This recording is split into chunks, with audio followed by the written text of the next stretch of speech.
Welcome to Let Me Fix This. Enjoy the video.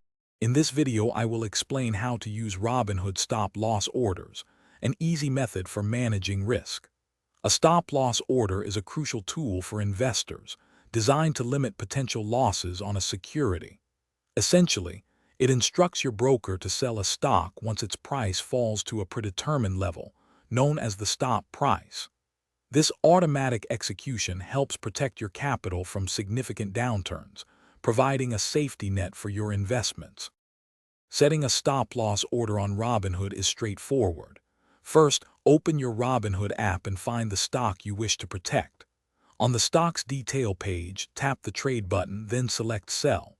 From the order type options, choose Stop Loss. You will then input your specific stop price, which is the trigger point, and the number of shares you want to sell. Confirm your order, and Robinhood will manage it for you. It is important to understand the difference between a stop-loss and a stop-limit order. A standard stop-loss order, once triggered, becomes a market order, meaning it will sell at the next available price. A stop-limit order, however, converts into a limit order once the stop price is hit. This means it will only sell at or above your specified limit price, offering more control over the selling price but risking non-execution if the market moves too quickly. To use stop-loss orders effectively, consider these best practices.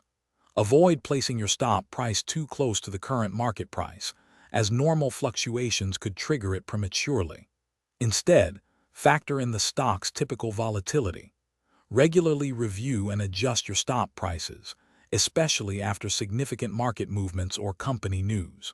Remember, a stop-loss order is a powerful tool, but it is most effective when integrated into a broader, well-thought-out risk management strategy for your portfolio. Thanks for watching. If you found this helpful, don't forget to like and subscribe.